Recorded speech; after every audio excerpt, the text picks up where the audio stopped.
আজকে আমি তোমাদের সঙ্গে আলোচনা করব ধাত্রী দেবতা উপন্যাস কি আত্মজীবনীমূলক উপন্যাস?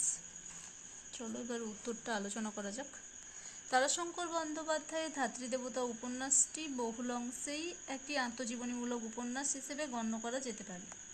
যদিও এটি পুরোপুরি লেখকের নিজের জীবনের হুবহু বর্ণনা করা নয়, তবে উপন্যাসের মূল কাহিনী, পটভূমি এবং প্রধান চরিত্র এবং এর অনুভূতি ও অভিজ্ঞতা তারাশঙ্কর নিজের জীবনের সাথে ওতপ্রোতভাবে জড়িত।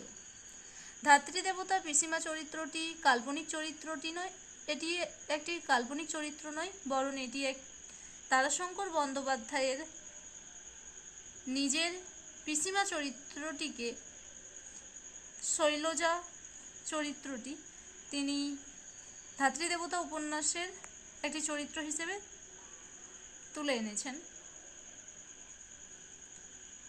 লেখক আমার কালের কথা পিসিমার পরিচয় প্রসঙ্গে তারাশঙ্কর বন্দ্যোপাধ্যায় লিখেছেন, আমার পিসিমা একদিনে স্বামীপুত্র হারানোর বেদনা, ক্ষোভে অধীর চিত্ত, অসহিষ্ণু প্রভৃতি অনির্বাণ চিতার মতো উত্তপ্ত।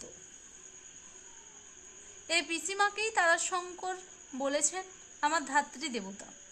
এই ধাত্রী দেবতা উপন্যাসের পরিশিষ্ট অংশে তিনি তার লেখক তারাশঙ্কর বন্দ্যোপাধ্যায় তার পিসিমাকে শৈলজাকে তার প্রণাম জানিয়েছেন।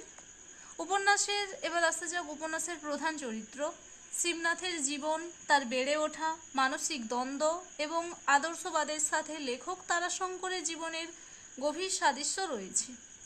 শিবনাথের মতোই তিনিও জমিদার পরিবারের সন্তান ছিলেন এবং ঐতিহাসিকগত মূল্যবোধ, আধুনিক চেতনার মধ্যে সংঘাত অনুভব করেছিলেন।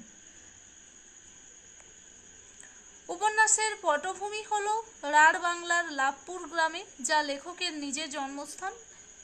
ওই অঞ্চলের সমাজ জীবন, মানুষের ভাষা ও সংস্কৃতির অত্যন্ত বিস্তারিতভাবে এই উপন্যাসে চিত্রিত হয়েছে। তারাশঙ্কর বন্দ্যোপাধ্যায় নিজে ভারতের স্বাধীনতা আন্দোলনে যুক্ত ছিলেন এবং কারাবরণও করেছিলেন। উপন্যাসে শিবনাথের রাজনৈতিক সচেতনতা, অসহযোগ আন্দোলনে যোগদান ও কারাবাসের ঘটনাগুলি লেখক নিজের রাজনৈতিক জীবনের প্রতিচ্ছবি করে অঙ্কন করেছেন। তারাশঙ্করের জীবনের মহাত্মা গান্ধীর দর্শন, আদর্শ গভীরভাবে প্রভাব ছিল, যা তিনি শিবনাথ চরিত্রের মধ্যে দিয়ে ফুটিয়ে তুলেছেন। তারাশঙ্কর বন্দ্যোপাধ্যায় নিজেই স্বীকার করেছেন যে তার এই উপন্যাস তার ব্যক্তিগত জীবনের বহু ঘটনা বা অনুভূতির কথাই স্থান পেয়েছে। তাই ধাত্রী দেবতা উপন্যাসটিকে লেখকের জীবনের এবং সময়ের এক শৈল্পিক দলিল বা আত্মজীবনীমূলক উপন্যাস বলা যেতে পারে।